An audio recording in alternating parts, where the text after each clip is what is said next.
আওয়ামী লীগের মধ্যে সব এমপি যে দুর্নীতিবাজ এমন না, এখনো 70-80 জন শখানেক এমপি এখনো দেশে আছেন, সবাই পালিয়ে যায়নি। এদেরকে সবাই এনে পার্লামেন্টে এনে সোজা এই উনি আমার প্রেসিডেন্ট, তোমরা এটা করো, ইলেকশনের ব্যবস্থা করো, এরপরে শাহাবুদ্দিন সাহেবকে বলা যে আপনি রেজিগনেশন দেন। ওটা তো ধরেন স্যার এখন পাস হয়ে গেছে, তো এখন স্যার ধরেন আর এটা তো ছাত্ররা চাইলে বাধ্য করতে পারে, কিন্তু শাহাবুদ্দিন চুপ্পুকে আপনি কতটুকু হুমকি মনে করেন এই অন্তর্বর্তীকালীন সরকারের প্রতি? কারণ উনি তো 5 সালাম করতেন শেখ হাসিনাকে। শোনেন, আমি আপনাকে একটা কথা বলি, যারা তাবেদারি করে এই উচ্চ পর্যায়ে যায়, জি, তারা কিন্তু, কারণ সে জানে তার উপযুক্ততা, সে নিজেকে মনে করেছিল যে দুর্নীতি দমন কমিশনের একজন মেম্বার, চেয়ারম্যানও না, উপরে একজন সেক্রেটারি লেভেলের অফিসার ছিল। সরি আমি বলছি, বুঝলেন না? এটা বাস্তবতা, এটা বাস্তবতা। সেখান থেকে হঠাৎ একেবারে রাষ্ট্রপতি করে দেওয়া, বুঝলেন না? তো এরা কিন্তু এই পজিশন, এইটা যারা কম্পিটেন্ট না এইসব পাওয়ার পরে এরা কিন্তু তার গডি, তার এইগুলাতে, এই আরাম আয়েস, এরা কিন্তু কাপুরুষ। তারা দেশ, জনগণ কাকেও করে না, তারা শুধু তাদের গডিটা এটা বাঁচানোর জন্য করে। এবং এখন যে সেন্টিমেন্ট, সেটা হচ্ছে শিক্ষিত ভদ্রলোক, আমার মনে হয় না সে কোনো বোকামি করবে, বুঝলেন না? আর তার ক্ষমতাও সীমিত। পার্লামেন্টারি এখনো যে সিস্টেম চলছে, পার্লামেন্টারি ফর্ম অফ গভর্নমেন্ট, তাই না? পার্লামেন্টারি ফর্ম অফ গভর্নমেন্টে তার খুব বেশি কিছু করার নেই। যাদের তার বিরুদ্ধে সে যে কিছু ইচ্ছা করলে যে কিছু করবে এমন নেই, তার সাহসও নেই, থাকবে না।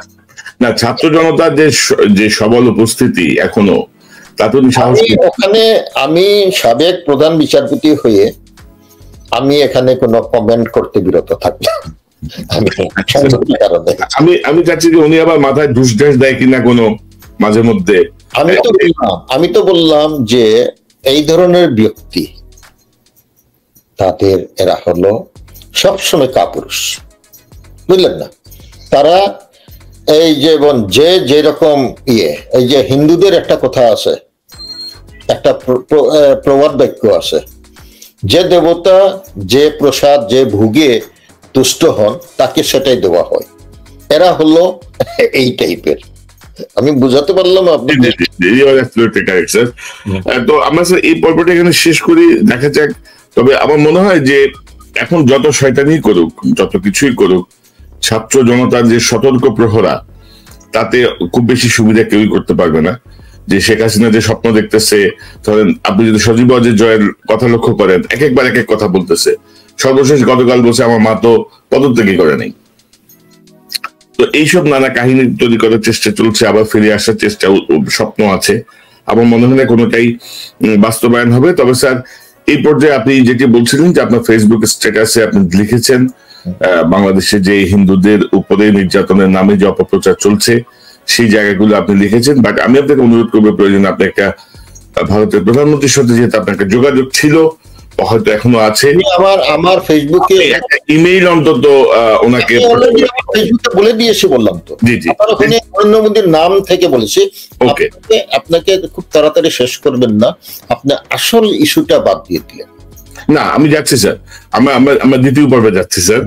প্রথম পর্বটা হচ্ছে বর্তমান পরিস্থিতি নিয়ে, দ্বিতীয় জায়গাটায় আমরা আসতে চাই যে আপনি খুবই সমালোচিত যুদ্ধাপরাধ যে বিচারের নামে যে ট্রাইব্যুনাল হয়েছে, ট্রাইব্যুনালের সময় আপনি অ্যাপিলেট ডিভিশনে ছিলেন, আপনি বহু মৃত্যুদণ্ডের কনফার্মেশনের সঙ্গে যুক্ত।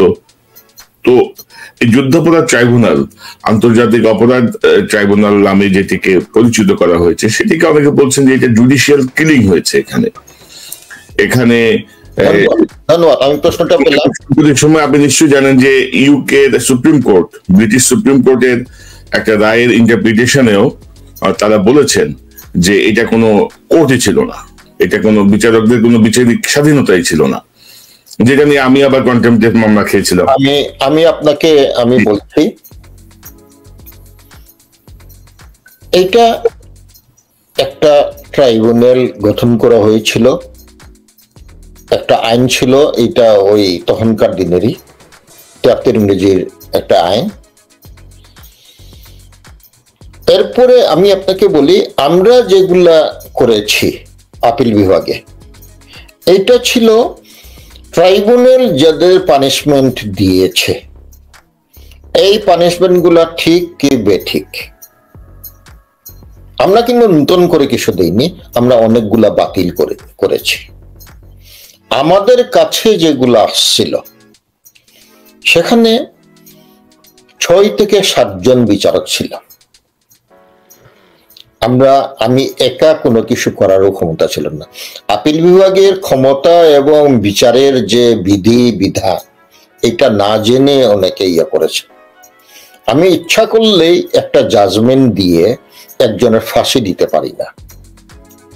যদি আমার সাথে আরো 6 জন 5 জন 6 জন যদি কনকার করে, প্রধান বিচারপতি আমরা সিদ্ধান্ত নিয়ে নেই এইটা এই ধরনের, এইটা কিরকম, আমরা এটা শাস্তি বহাল রাখবো না এটা বাতিল করব না মডিফাই করব।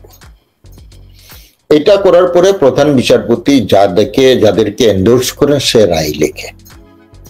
এটাই সুপ্রিম কোর্টের নিয়ম, বুঝলেন না? এখন আমি ছিলাম এই ব্যাপারে কোনো, আমি অস্বীকার করছি না, কিন্তু আপনি যদি সেকেন্ড প্রশ্ন করেন এটা সরকারের নির্দেশনায় বা সরকারের অভিপ্রায়ে আমরা কিছু রায় দিয়েছি করে, তাহলে আমি বুকে হাত দিয়ে বলবো, এখনো বলছি, দৃঢ়ভাবে বলছি, এটা সম্পূর্ণ মিথ্যা।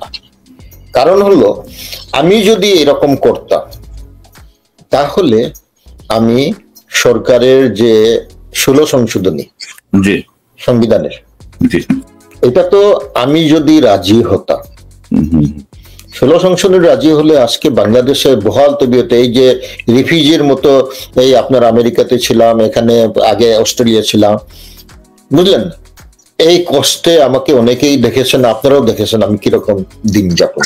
জি, আমি আপনার আমেরিকা থেকে দেখছি, বাট স্যার আমি এখানে একটা জিনিস অ্যাড করতে চাই আপনার এখানে। ধরেন আপনারা তখন অ্যাপিলেট ডিভিশনের জাজ, আপনাদের হয়তো ওইভাবে করার কিছু ছিল না, কিন্তু আপনাদের তো ধরেন এই যে ট্রাইব্যুনাল বলেন বা নিম্ন আদালত বলেন, যা হয়েছে এগুলো এক ধরনের অভিভাবক।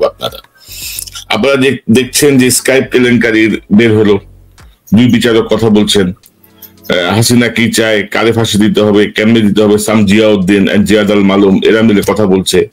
তো কন্টিনিউয়াস প্রত্যেকটা বিষয় সামনে আসার পরেও আপনারা কিন্তু কোনো পদক্ষেপ নেন নাই। মাওলানা সাইদের সাক্ষী গায়েব হয়ে গেল কোর্টের থেকে।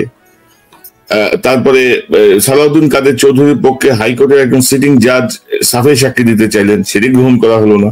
তার মা দিতে চাইলেন, সেটি গ্রহণ করা হলো না। এই বিষয়গুলো বিভিন্নভাবে পত্রিকায় আসছিল, এবং ব্রিটিশ সুপ্রিম কোর্টের যে ইন্টারপ্রিটেশন সাম্প্রতিক সময় বা তখন আমরাও যেটা দেখেছি, আপনারা হিয়ারসে এভিডেন্সের উপরে শোনার কথায় ফাঁসি দিয়েছেন। আপনারা সে সময় শিশু ছিল, তার বক্তব্য উপর ফাঁসি হয়েছে। তারপরে এই যে সালাউদ্দিন কাদের চৌধুরীর ব্যাপারে যেই কি বাঙালি যেন, শুধু বাঙালি না কি বাঙালির কিছু বইয়ের রেফারেন্স ইউজ করা হয়েছিল। সাম্প্রতিক সময় চিটাগাংয়ের মুক্তিযোদ্ধারা বলছেন যে এই ব্যক্তি মুক্তিযুদ্ধই করে নাই, সে চিটাগাংয়ে ছিলই না, সে গল্প লিখছে। তো একেবারে সন্দেহাতীত ভাবে প্রমাণিত না হয়ে পৃথিবীর কোন দেশে কি মৃত্যুদণ্ড দেয়া যায়? আপনাকে ধন্যবাদ। আপনাকে বলছি, জি, আপনারা যেগুলা বলছেন এটা হলো আইনটা না দেখে। এই আইনটাই ভেরি লোইশ। হিয়ারসে এভিডেন্স গ্রহণ হবে, পত্রিকার এভিডেন্স, কোন ফটো হবে, এটা যে স্বাভাবিক যে আইন, আমরা তো বিচার করব আইন এবং সাক্ষ্য প্রমাণ দিয়া। স্যার আমি প্রশ্নটা করলাম, এই সাক্ষ্য আইন পরিবর্তনে কি আপনার কোনো ভূমিকা ছিল? না, আমাকে আমাকে আমি যদি এরকম জানি যে এই আইন যখন পরিবর্তন হচ্ছে সেই বডিতে আপনিও ছিলেন, নো কি সাক্ষ্য নেওয়া যাবে? নো কারা করলো এটা? 73 এই আইন এখানে কোনো পরিবর্তন হয়নি, সামান্যতম করেছে আমি জানি না। আমি শুনেন, নৈতিকতার প্রশ্নে, জি স্যার, নৈতিকতার প্রশ্নে আমি কোনো মতেই আমি হতে পারি না। আপনি বলতে পারেন পাকিস্তান আমলে এই মুনিম সাহেব ছিলেন, সে সরকারের সঙ্গে হাত মিলিয়ে আইন করেছেন এবং সে এইগুলো অ্যাপ্রুভ করেছেন, মার্শাল্লাহকে জায়েজ করেছেন। কিন্তু আমাদের এখানে আপনি যেটা বলছেন এইটা আইন সংশোধনের জন্য আমাদেরকে এটা প্রশ্নই উঠে না, এটা রিউমার, প্রশ্নই উঠে না আইন সংশোধন। এবং আমি যতদূর জানি যে 1973 আইন কোনো সংশোধন হয়েছে বলে, সামান্যতম যদি হয় তাহলে আমার এখন মনে নেই, আমার ঠিক বলতে পারবো না। কি আইন সাক্ষ্য, কি এরকম সাক্ষ্য হবে হবে, এটা কিন্তু পরিবর্তন হয় নাই, এটা যা ছিল সেটাই আছে যতদূর আমি জানি, এটা কোনো চেঞ্জ হয় নাই। ওকে, আপনি দেখেন, আপনি তো আইনটা দেখলে আপনি বাহির করেন, আমি করি সাক্ষ্য প্রমাণে এখানে হিয়ারসে এভিডেন্স, কোনো ভিডিও, কোনো ক্লিপ, কোনো বই, কোনো পত্রিকা, কোনো স্ট্যাচু, সবগুলাই সার্কামস্টেন্সিয়াল এভিডেন্স হিসেবে করা হবে। আপনি দেখেন এইটা কিন্তু কোনো চেঞ্জ হয় নাই। ওকে, বুঝতে পারছি স্যার।